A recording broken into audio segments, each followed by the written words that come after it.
Jemaat yang dikasihi Tuhan, kita bersyukur untuk kasih dan penyertaan Tuhan dalam hidup kita. Kita bersyukur kalau pada minggu pagi ini kita boleh kembali datang beribadah kepadanya. Itu semua karena anugerahnya. Biarlah kita boleh datang dengan penuh sukacita. Kita menaikkan pujian untuk hormat kemuliaan baginya. Dengan menaikkan pujian Nafiri Rohani nomor 9 ayat 1 dan 2. Terpuji nama Tuhan.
Pertolongan kita dalam ibadah hari ini ialah dari Tuhan yang menjadikan langit dan bumi, yang tetap setia untuk selama-lamanya dan tidak meninggalkan perbuatan tangannya. Kasih setia, rahmat dan damai sejahtera dari Allah Bapa dan Kristus Yesus Tuhan kita dalam persekutuan Roh Kudus menyertai kita sekalian.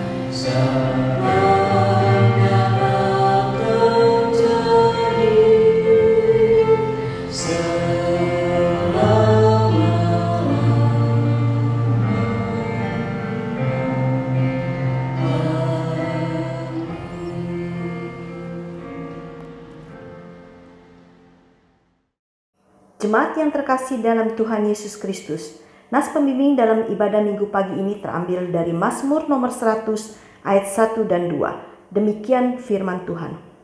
Mazmur untuk korban syukur. Bersorak-soraklah bagi Tuhan, hai seluruh bumi. Beribadahlah kepada Tuhan dengan sukacita.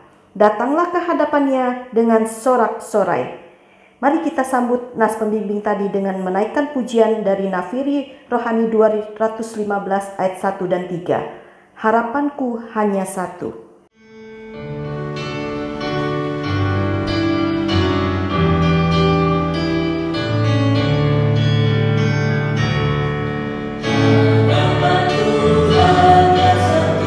Yesus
Jemaat yang dikasihi Kristus, marilah kita bersama-sama membacakan pembacaan Mazmur yang terambil di dalam Mazmur nomor 46 ayat 2 sampai dengan 4. Allah itu bagi kita tempat perlindungan dan kekuatan, sebagai penolong dalam kesesakan sangat terbukti. Sebab itu kita tidak akan takut, sekalipun bumi berubah, sekalipun gunung-gunung goncang di dalam laut, sekalipun ribut dan berbuih airnya, sekalipun gunung-gunung goyang oleh geloranya.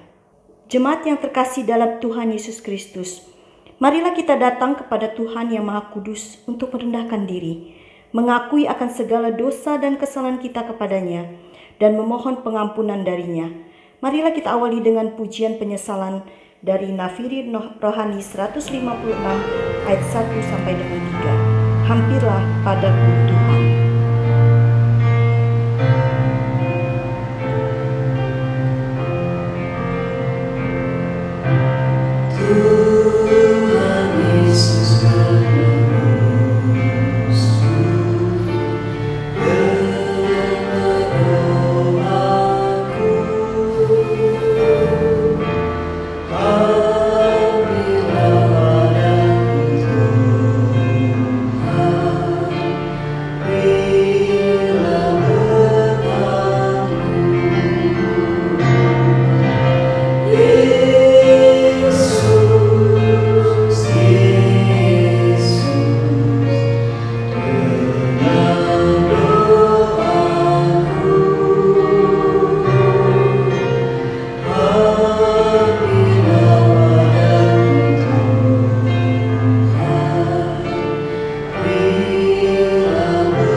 Jemaat yang dikasihi Tuhan, kita bersyukur untuk kasih dan pengampunan yang sudah Tuhan berikan kepada kita.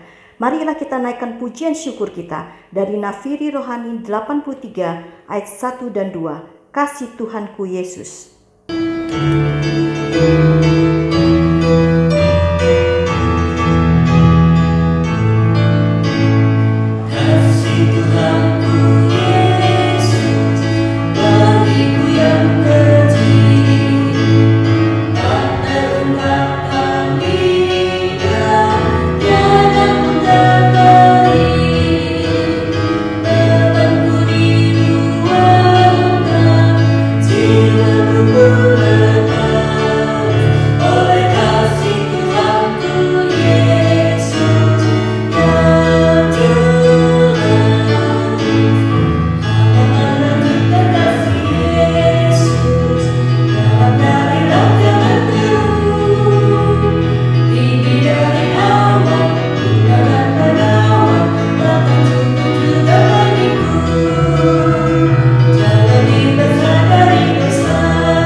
dikasihi Tuhan, kita akan mempersiapkan hati dan pemikiran kita untuk kebenaran firman Tuhan.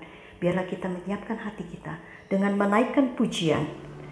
Bagi Tuhan tak ada yang mustahil.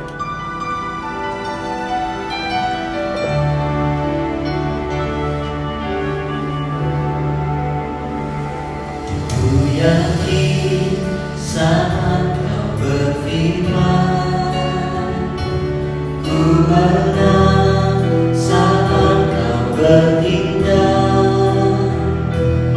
Hidupku hanya ditentukan oleh perkataanmu. Ku aman karena kau menjaga, ku kuat karena kau menopang. Hidupku hanya ditentukan oleh kuasa-Mu.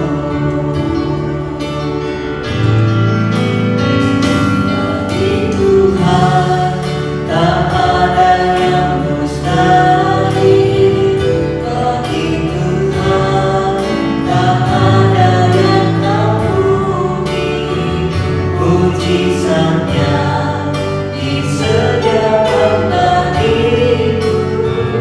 Ku diangkat dan dipulihkan.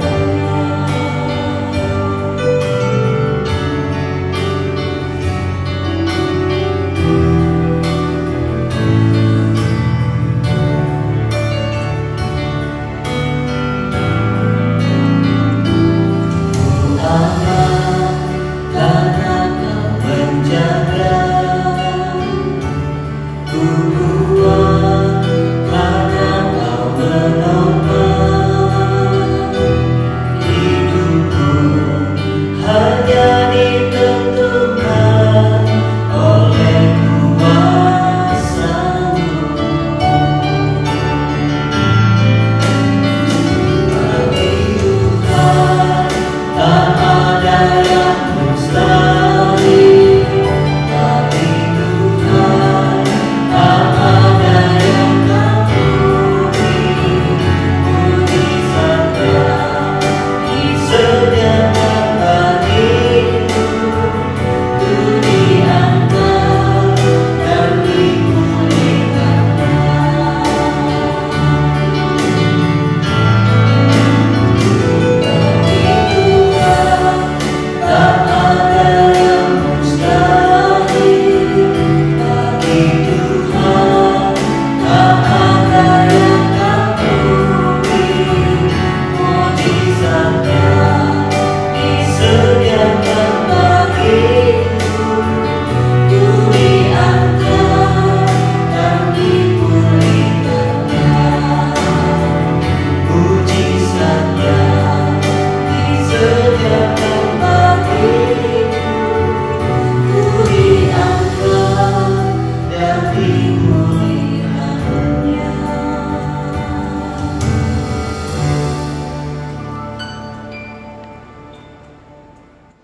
Shalom, selamat pagi Bapak Ibu Saudara yang dikasihi oleh Tuhan Yesus Kristus. Puji syukur kepada Tuhan untuk kasih dan anugerah-Nya sehingga kita boleh ada sebagaimana kita ada pada pagi hari ini. Sebelum kita mendengarkan firman Tuhan, mari kita berdoa. Bapa kami yang di surga, kami datang di hadapan hadirat-Mu. Hati kami penuh dengan ucapan syukur dan terima kasih.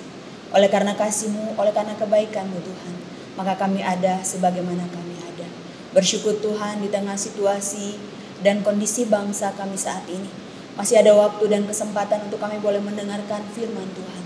Biarlah Tuhan yang memberkati waktu kami mendengarkan firman Tuhan ini. Sehingga firman Tuhan boleh menguatkan kami, boleh meneguhkan iman kami. Berkatilah semua umat-Mu Tuhan yang mendengarkan firman Tuhan. Dalam nama Tuhan Yesus, Tuhan dan Juru Selamat kami berdoa dan kami bersyukur. Amin. Bapak Ibu Saudara yang dikasihi oleh Tuhan Yesus Kristus, firman Tuhan pada pagi hari ini terambil dari 1 Petrus 1 ayat yang ketiga hingga ayatnya yang ke-12. Dan tema kita pada hari ini adalah iman dan pengharapan dalam penderitaan. Bapak Ibu Saudara yang dikasihi oleh Tuhan Yesus Kristus, dalam kehidupan di dunia ini kita semua pasti memiliki harapan demi harapan.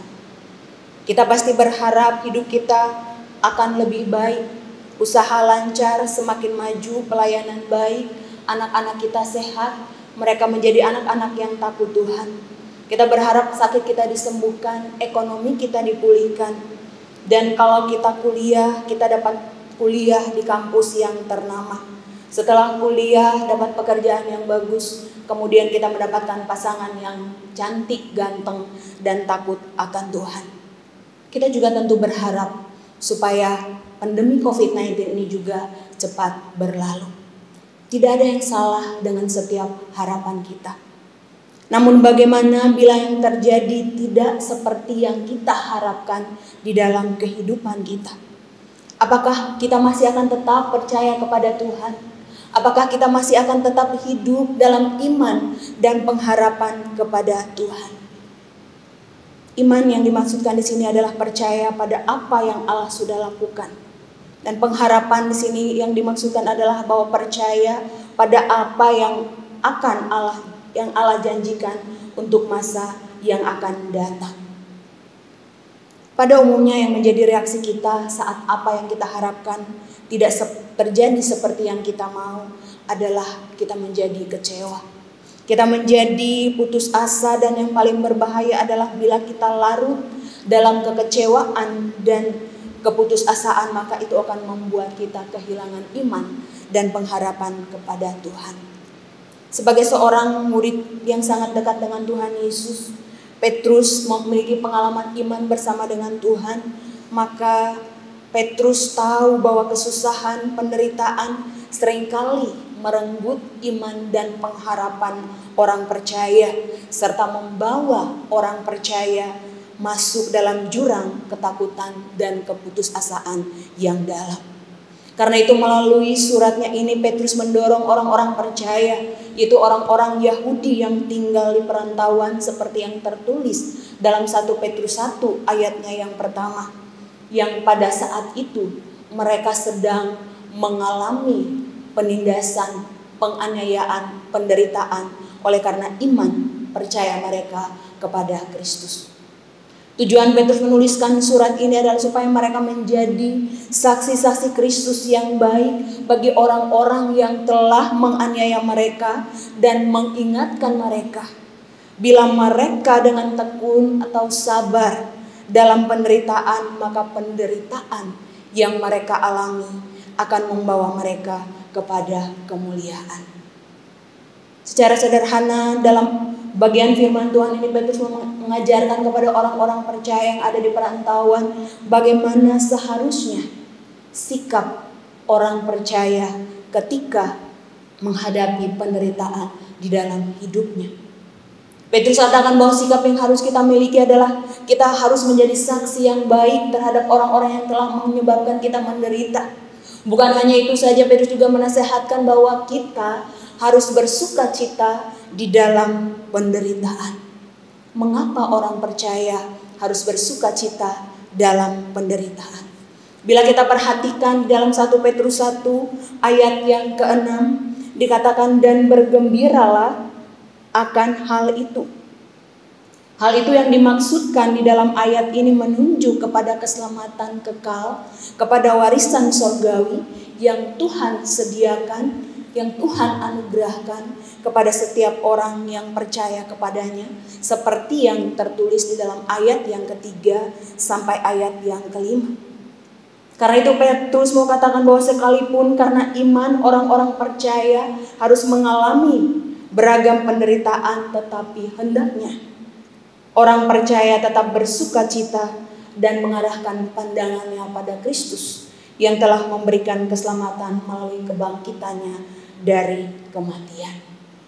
Pada suatu hari datanglah seorang ibu dengan berlinang air mata yang menceritakan apa yang dialaminya selama ini kepada Pak Pendeta dan istrinya. Dengan berlinang air mata ia berkata kepada Pak Pendeta, "Pak Pendeta, tahukah apa yang selama ini saya alami di dalam kehidupan saya? Ketika saya memutuskan untuk saya percaya kepada Tuhan Yesus Kristus, saya mengalami pergumulan yang begitu berat. Karena suami saya menjadi marah sekali, dan kemudian setiap hari dia memukul saya. Bahkan dengan diam-diam ia menikah lagi tanpa seizin saya. Pak Pendeta, sebagai manusia biasa, saya tidak kuat dengan apa yang terjadi pada saya. Apalagi ketika suami saya menikah dengan saya, kemudian suami saya mengalami stroke, dan istrinya yang kedua mengantarkannya kembali ke rumah. Tetapi oleh karena kasih dan pertolongan Tuhan, dengan penuh kasih dan kesabaran saya melayani suami saya. Tahun demi tahun hal itu terus berlanjut. Setiap hari saya mendoakan dia. Saya memohon belas kasihan Tuhan atas suami saya. Dan pada suatu waktu dia berkata kepada saya. Dia katakan, Tuhanmu yang bernama Yesus, maukah dia mengampuni saya? Kemudian si ibu itu berkata bahwa ia tidak sanggup lagi menahan air matanya. Kemudian ia mengangguk dan ia berkata dia kepada sang suami. Bapak Ibu Saudara yang dikasihi oleh Tuhan Yesus Kristus. Kisah ini adalah sebuah kisah dari seorang ibu yang sungguh mengasihi Tuhan. Penderitaan karena imannya kepada Kristus tidak membawanya untuk jauh dari Tuhan. Tetapi penderitaan membawa dia semakin hidup dekat dengan Tuhan.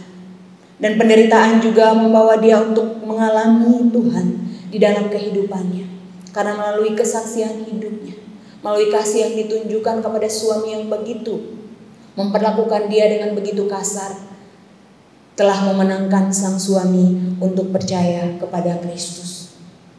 Jika demikian, bolehkah orang percaya berduka cita dalam penderitaan karena iman?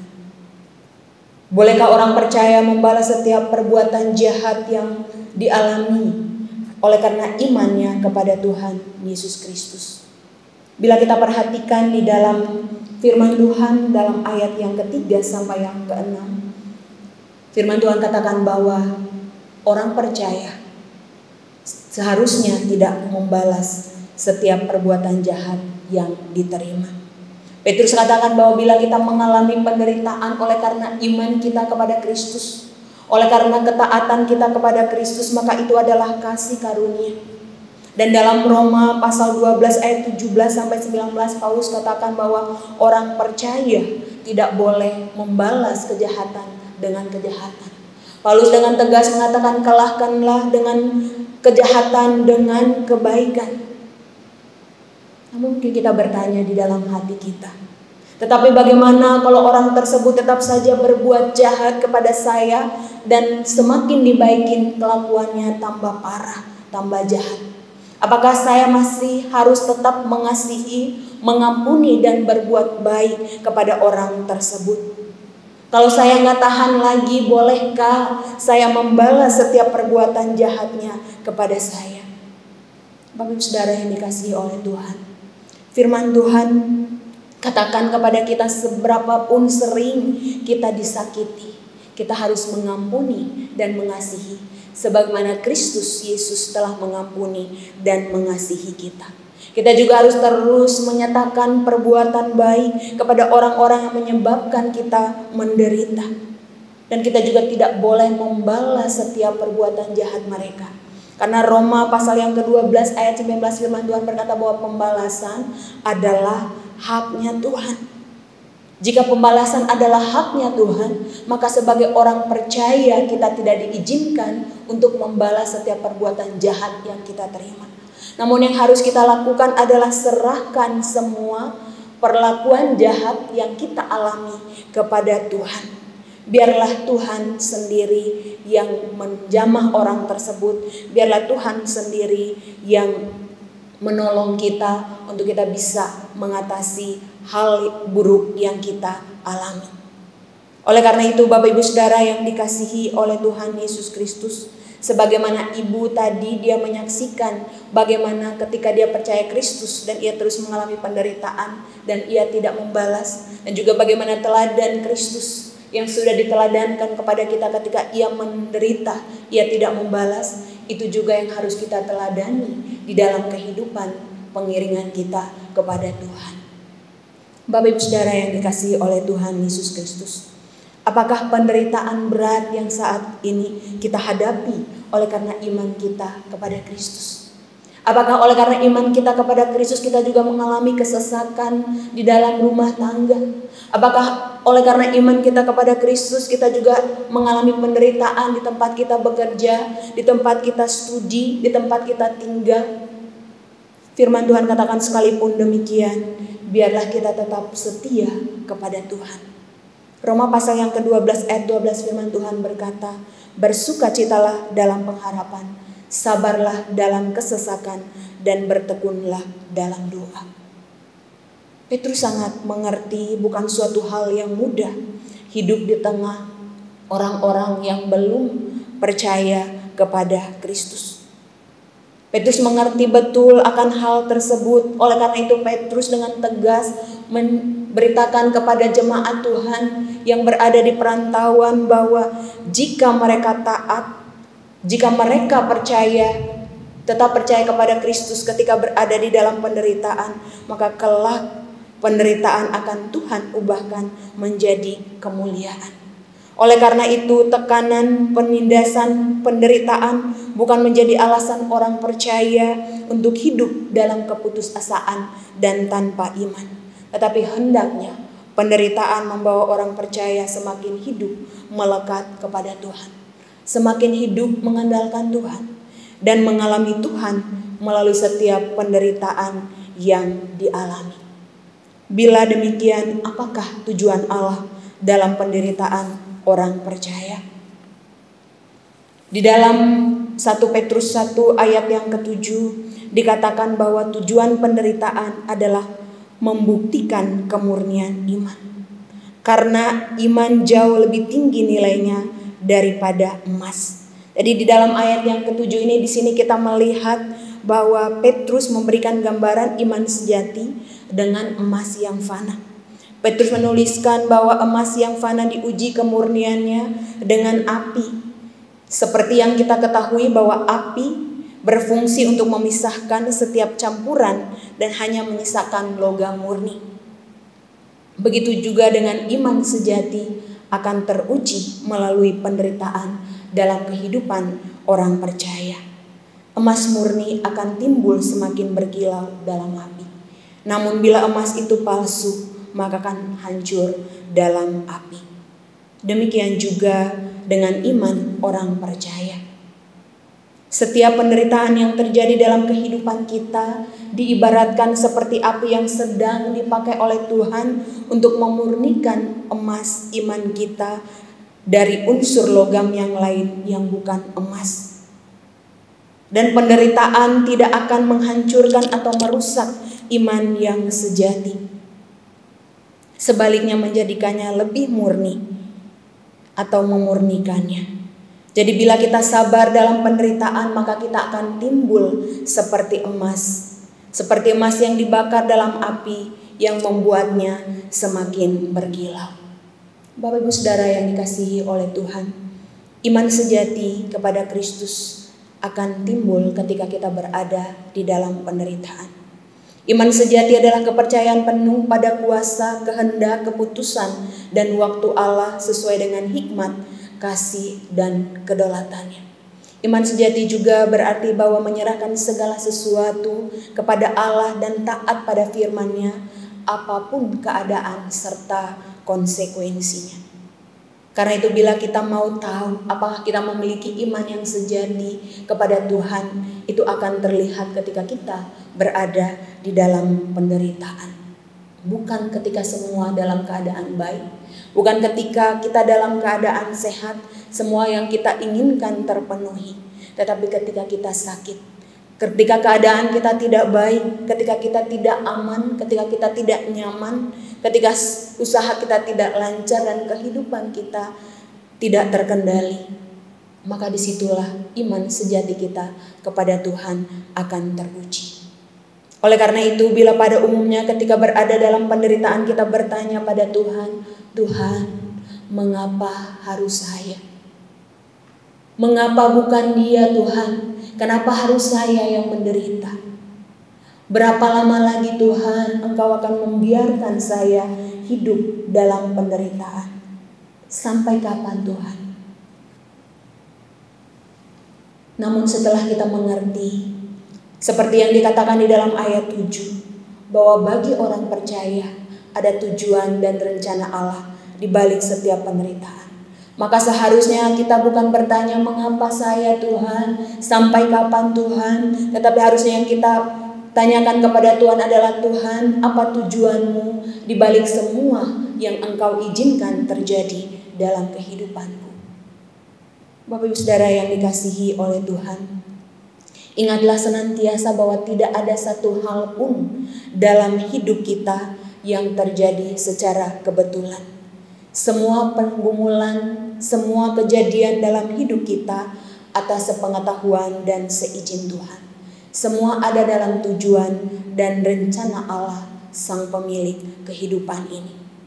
Tujuan Tuhan untuk hidup kita selalu lebih besar dari setiap penderitaan yang Tuhan izinkan kita alami. Oleh karena itu, ketika kita merasa bahwa penderitaan kita begitu berat dan di luar kendali kita, sehingga kita merasa tidak sanggup lagi, ingatlah bahwa semua ada dalam kendali Allah. Karena itu apapun situasi hidup yang kita alami, biarlah kita tetap berharap kepada Tuhan.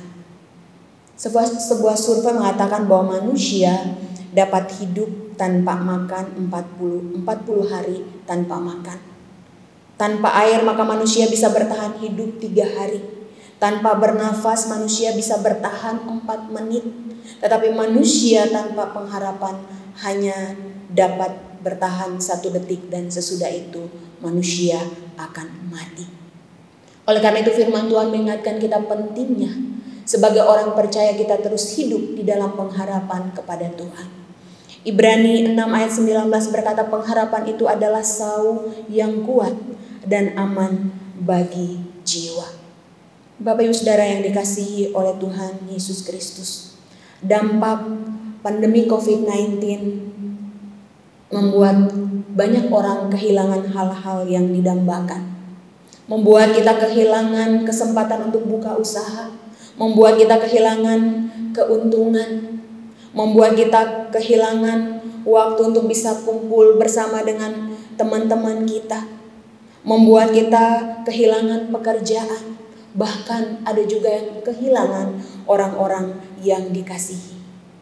Namun apapun itu, biarlah tidak membuat kita kehilangan iman dan pengharapan kita kepada Tuhan. Ada sebuah lagu yang begitu menguatkan dan meneguhkan. Lagu itu berkata bahwa Tuhan tak pernah janji langit selalu biru, tetapi Dia berjanji selalu menyertai. Tuhan tak pernah berjanji jalan selalu rata, tetapi Dia berjanji berikan kekuatan. Jangan pernah menyerah, jangan berputus asa. Mujizat Tuhan ada saat hati menyembah. Jangan pernah menyerah, jangan berputus asa. Mujizat Tuhan ada bagi yang setia dan percaya. Oleh karena itu Bapak Ibu Saudaraku yang dikasihi Tuhan, apapun penderitaan berat yang Tuhan izinkan kita hadapi saat ini, jangan biarkan penderitaan atau apapun dan siapapun merenggut iman dan pengharapanmu kepada Tuhan Yesus. Sebab penderitaan yang kita alami tidak sebanding dengan keselamatan yang telah dianugerahkan Tuhan kepada kita melalui kematian dan kebangkitan Kristus. Kebangkitan Kristus memberikan pengharapan kepada sekitar orang percaya di tengah penderitaan. Karena kebangkitan Kristus merupakan dasar pengharapan orang percaya. Kebangkitan Kristus merupakan penggenapan janji Allah untuk menyelamatkan manusia. Oleh karena itu apapun keadaan kita, biarlah kita tetap berharap kepada Tuhan. Ia setia, Ia tidak pernah meninggalkan kita. Yeremia 17 ayat 7 firman Tuhan berkata, diberkatilah orang yang mengandalkan Tuhan, yang menaruh harapannya pada Tuhan. Nyata bahwa iman dan pengharapan kita kepada Tuhan tidak akan mengecewakan. Karena itu marilah kita datang kepada Tuhan. Kita memohon agar Tuhan memampukan kita untuk tetap hidup dalam iman dan pengharapan kepada Tuhan. Tidak mudah untuk tetap hidup dalam iman dan pengharapan kepada Tuhan ketika penderitaan demi penderitaan datang silih berganti di dalam kehidupan kita. Namun ketika kita bersandar pada kasih karunia Allah, maka kita akan dimampukan untuk tetap hidup dalam iman dan pengharapan pada Tuhan.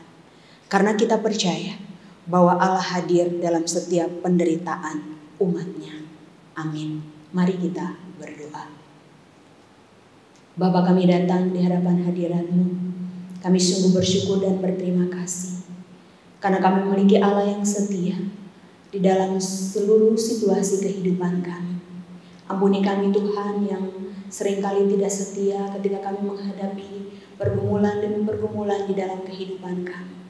Tetapi melalui firman Tuhan ini kami dikuatkan, kami diteguhkan bahwa Engkau Allah yang hadir dalam setiap pergumulan kami. Dan bahwa Engkau Allah memiliki tujuan dan rencana yang indah di balik setiap pergumulan yang Tuhan izinkan untuk memurnikan iman kami. Sehingga kami boleh menjadi orang-orang percaya yang hidup mengandalkan Tuhan, hidup mengalami Tuhan di dalam pengiringan kami kepada Engkau ya Tuhan. Saat ini Tuhan, hamba berdoa untuk semua jemaat-Mu Tuhan. Engkau yang tahu apa menjadi pergumulan di dalam kehidupan mereka. Biarlah Engkau Allah yang melawat mereka pribadi lepas pribadi, keluarga lepas keluarga. Yang sakit Tuhan sembuhkan, yang lemah Tuhan kuatkan, yang sedang putus asa Tuhan berikan iman dan pengharapan, supaya mereka terus hidup di dalam iman dan pengharapan kepada Engkau. Tuhan, hamba berdoa Tuhan untuk setiap jemaat-Mu Tuhan di tengah pandemi COVID-19 ini. Biarlah kami boleh sungguh-sungguh percaya dan berharap hanya kepada Engkau, bahwa pada waktu-Mu Tuhan, Tuhan akan memulihkan keadaan bangsa kami. Tuhan akan memulihkan keadaan kota kami Tuhan. Sehingga kami boleh kembali beraktivitas seperti sedia kala.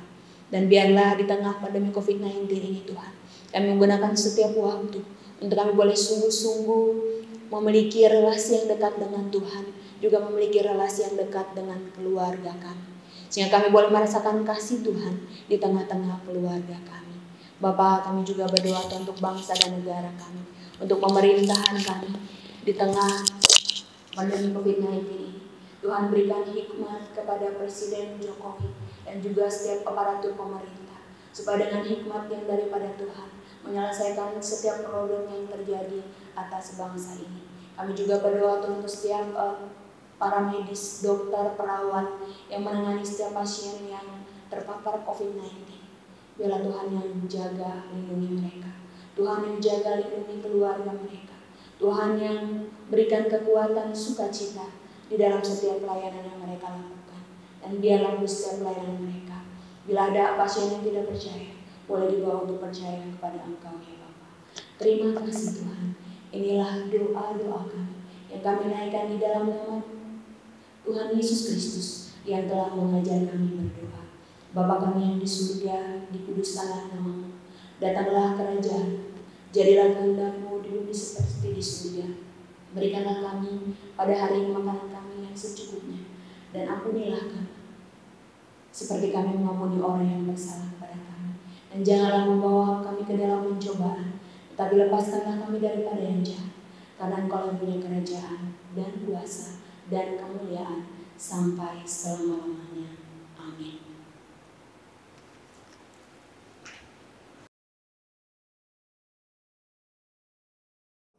Jemaat yang terkasih dalam Yesus Kristus, mari kita berdiri bersama dengan gereja dari segala abad dan tempat. Marilah kita mengikrarkan pengakuan iman percaya kita sesuai dengan pengakuan iman rasuli dengan berkata,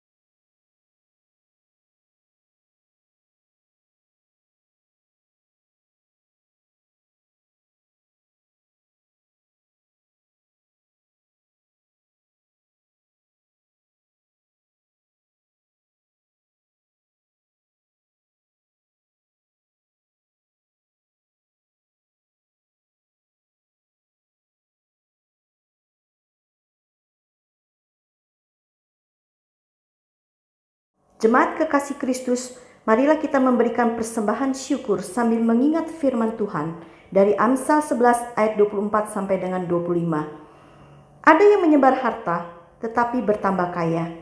Ada yang menghemat secara luar biasa namun selalu berkekurangan. Siapa banyak memberi berkat, diberi kelimpahan. Siapa memberi minum, ia sendiri akan diberi minum. Mari kita naikkan pujian persembahan dari pujian rohani 288. Jangan lelah.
Yang dikasihi Tuhan, kita bersyukur untuk waktu yang diberikan Tuhan pada kita hari ini untuk boleh datang memuji dan menyembah Tuhan dan mendengarkan kebenaran firman Tuhan.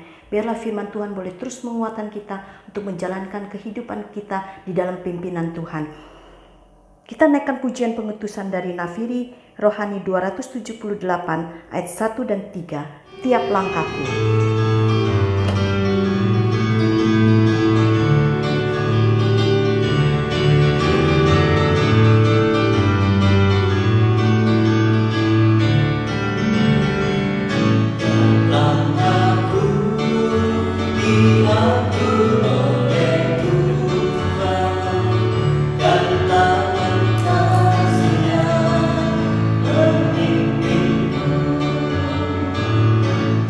Dengan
Jemaat yang dikasihi Tuhan, sekarang arahkanlah hatimu kepada Tuhan dan terimalah berkat Tuhan.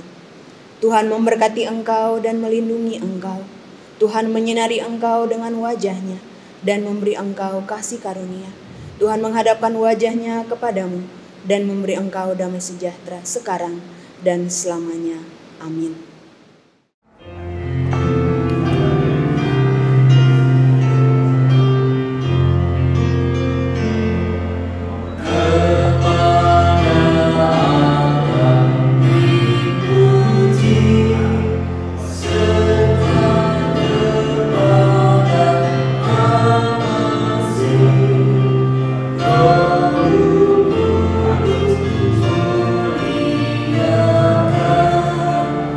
Oh